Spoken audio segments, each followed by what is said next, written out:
Hey guys, welcome to week 3 of our series called Pro Tip. And we've been going through this series and today we're going to be talking about something, but real quick, I want to ask a couple questions. And there's some questions about a very famous professional because I'm curious what kind of reputation that they have around maybe what you think. So respond however you guys want. You can raise your hand or you can point to yourself when you're watching this right now.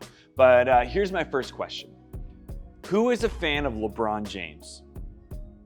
All right, maybe this is you. Who doesn't like LeBron James as much?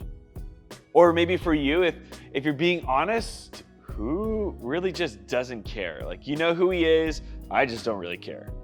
Okay, for those of you who do like him, maybe some of you even used to not like him, but now that he's getting older and maybe when he came to the Lakers, you're like, ooh, I like him now. Okay, I got it. Someone has changed in your view of him, or something has changed in your view of him because maybe he came to the Lakers, or maybe because he's getting older. Like Tom Brady, I never really liked Tom Brady when he was on the Patriots, but now that he's on Tampa Bay, I don't mind him as much anymore. I kind of want to root for him because he's like 45 years old and still playing football. But you have probably recognized that a pro can have so many different reputations. Now, reputation is an interesting word, isn't it? It's basically what people generally think about you. And it's what we're going to talk about today, and not LeBron's reputation or Tom Brady's reputation, but our reputations. And in this series, Pro Tip, we're talking about one thing that can make us better at everything, which is wisdom. And having a good reputation certainly fits into that wise category. But there are a lot of things that make this a complicated idea. With LeBron, he's one of the top 10 most famous people on planet Earth probably, and yet some people love him while others hate him. Someone described LeBron as the GOAT, don't hate me MJ fans, and yet he is someone who's even more impressive off the court. They'd say he's a great husband to his high school sweetheart, a dedicated father, someone who gives back to his community, because actually if you think about it, he started his own school. He's a leader for change and equality in our country. And others would say that he's overrated. He loves drama and draws way too much attention to himself. And the very thing that makes him likable to some draws attack from others. So what's the reason you and I know his name or have an opinion about LeBron at all? Think about it. At 18, probably when you guys weren't even born, he didn't just step on the court for the first time and become better than everybody else overnight. It's because 1,000 little decisions that we can assume he made to work hard, develop his talents, and prioritize his character. Those decisions don't make SportsCenter top 10. But they're the reason that we know and celebrate all of our favorite pros in any field. The reality is that you can't control what other people think of you. As we unpack that reputation and integrity today, you might go, okay, but I'm just proud of not caring about what other people think about me. And we're not talking about your ability to be unique. We're all for it. Be who you are called to be who you are. And we're talking about how for those of us who just follow Jesus on some level, our lives aren't just about us. Our decisions matter because other people matter.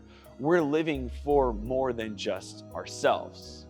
But even if we have the best information with how we live, we still don't have control over how people view us. I mean, you may have the best of intentions to do things right, the right way, but what if people try to make the decision about who you are for you?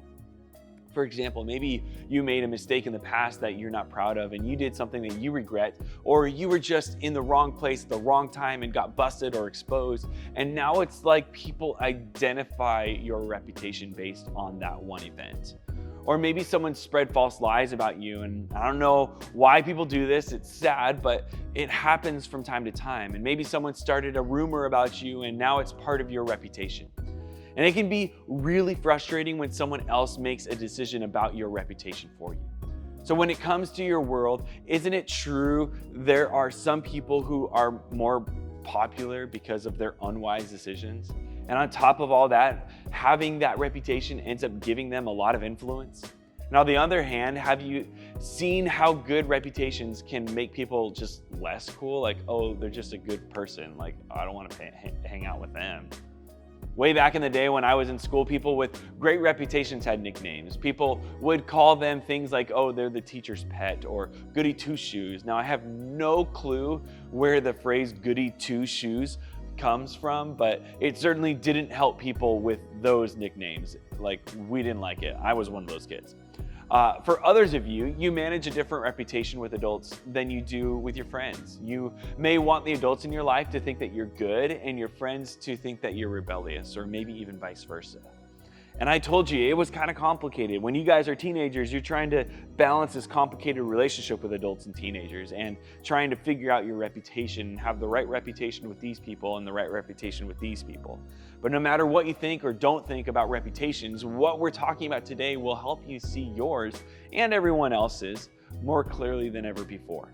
Now, even though the Bible is an ancient text, it has some great advice about a lot of areas in life. And in fact, even if you don't believe in God or the Bible, some of the advice and wisdom found there could be really helpful for you. And one of the books where we see a lot of that wisdom is called Proverbs, and it's full of amazing bite-sized pieces of truth, insight that can make all of us better at life. And I know that every one of us wants to be better at life. We want to grow, we want to get better. And if we're honest, we want to be more compassionate, thoughtful, kind, loving, and more careful with our choices. So when we see these traits, we're reminded of what God is like. So know this, the book of Proverbs, which we're looking at in this series, is a book of wisdom, and it's a book of promises. It's a book of principles and meaning, and it's time-tested wisdom that when you apply it to your life, you can almost predict the outcome. So with that in mind, let's look at another pro tip from this book of wisdom, and this is Proverbs 10, verse 9. And it says, whoever walks in integrity walks securely, but he who makes his ways crooked will be found out. So when you're intentional about making the right decisions on a daily basis, you're secure. That is basically what integrity is, being the same person in front of people that you are when you are alone. When you have integrity, you have peace in challenging situations, regardless of the outcome. You sleep better at night. You're not worried about someone catching you or what people are saying about you or when everyone will find out about the real you. However, the alternative is to make decisions that are crooked, to do something to get ahead or to be liked by others that you know will catch you in the long run. The bummer about this route is that eventually it still hurts your reputation and you don't have peace about it. Now you've lost both integrity and influence. And that's why choosing integrity is better. It's the only way that you might have a good reputation and peace. So instead, try aiming for this. This is Proverbs 22, verse 11. A good name is more desirable than great riches. To be esteemed is better than silver or gold. A good name is equal to a positive reputation. To be esteemed is equal to being respected. And according to this passage, it's a bigger deal than just getting rich and getting a lot of money. But really, is it that big of a deal? Are we supposed to just take this verse at face value and believe that it's true? So here's what I've seen to be true about reputation. Reputation doesn't really matter to us until we wish we had a different one. So let me give you a personal example. When I was a freshman in college, I got myself into a lot of trouble. In fact, my whole floor of guys I lived with were known as the bad floor. We got in trouble by our campus safety all the time. And no one really liked us, and I was one of the loudest and the most obnoxious on the floor as well. And most of my jokes and stuff were harmless, although it just probably annoyed people all the time. And I remember enjoying playing basketball with a group of guys about 3 times a night, or 3 times a week. And I loved playing sports, and I loved playing with these guys because they were pretty competitive. They weren't on my floor, they were just a separate group of guys. And when it came time to pick dorms the next year, I had to come to a realization that I didn't want to be who I became on the floor that I was living with. So I was like, you know what, I'm gonna just change my whole floor. I'm gonna change my friend group. I'm gonna go in this direction. So I was gonna switch dorms to be with these guys that I played basketball with. But there was one problem. I had such a bad reputation that I had grown for all my poor decisions and all my immaturity that the guys actually didn't want me to live on their floor. And at that point, I had a reputation. And suddenly, when I could tell that people weren't excited about me joining that floor, I suddenly cared about it. My reputation, I cared about it a lot. And I had to win over this group of guys and let them know that I could actually be a quality guy. And my past decisions built my current reputation. And as a high school student, there are a lot of things that you can't control. You can't control your schedule, your amount of freedom that you have, or your curfew. You can't control how lonely it may feel if you choose to live differently than others and prioritize your character over your popularity. But one thing that you can control is your integrity. In other words, the decisions no one sees builds a reputation everyone remembers. So I want you to think about another celebrity, another sports guy. And now that we finished the World Cup about a month ago, think about Lionel Messi. Maybe some of you guys haven't even heard of him until after the World Cup because he's not from America or anything. He's from Argentina. But if you don't know who he is, everyone is calling him the GOAT, or the greatest of all time soccer player. He was actually undersized growing up.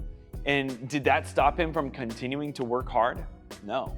He did a lot of behind the scenes work that no one saw just so that he could craft his skill to be better. And he kept working and working to the point where he could become a professional soccer player. And now he has won countless trophies and won the World Cup last month. And he scored 2 goals in the World Cup final. Everyone is calling him the GOAT. And the same is true for us. We can make decisions that no one knows about today that lead us to having a reputation that everyone remembers later. But what can we actually do about our reputation? If it seems like something that we can't control, what can we control actually? We can control the decisions that create our reputation.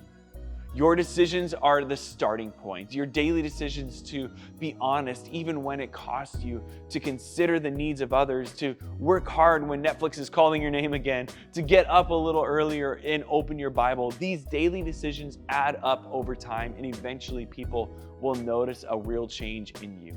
So if you could be known for 2 or 3 things, what would they be? You don't have to know the answer right now, but it's worth taking some time to think about. And while you're thinking, take peers and adults into consideration. Is it possible to be the same person around both groups and get the same result? And this week, choose one element of your integrity to start working on. Talk to a trusted friend or a mentor. Ask for help on that habit that you want to change. Start reading Proverbs for additional wisdom, and you probably already know the next step that you actually need to take, whether someone sees you doing it or not. So don't wait another week. Just take that step to start changing what you do behind the scenes so you can change your reputation. Now, maybe you're thinking this would have been great to hear about 2 years ago before you made all those bad choices, but I'm already down some pretty bad stuff. First, I'm sorry, because that stinks that you're in that situation, and figuring out how you have a bad reputation can be pretty painful if you know that everyone just thinks you're a bad person. But the good news is that you can start today with making good decisions. A good reputation or a good name is about more than what happens in high school or even after high school. It's about the kind of person that you are. It's about who you choose to be. You won't just wake up a pro someday and be like, oh, I have a great reputation. It takes time. You have to start becoming a pro today. So imagine if paying attention to your reputation is how you start. Imagine if choosing to have integrity is what leads to the life and reputation that you really want. This would make it worth it to pay attention to your decisions, even the ones that no one else sees, because the decisions no one sees build the reputation everyone remembers. So let me pray for you. Father, I just pray that we can take the right next steps to start building the good reputation that we need to build. And so God, I pray that if any of us are struggling with a poor reputation because of some decisions we've made in the past, God, I pray that we know that we are not the sum of all of those poor decisions, but we can change what our reputation is, even with a bad past. So we just thank you for your goodness to us. We thank you for your grace and pray this in your name. Amen. Hey guys, thanks for watching. We will see you guys next week right here. Talk to you later.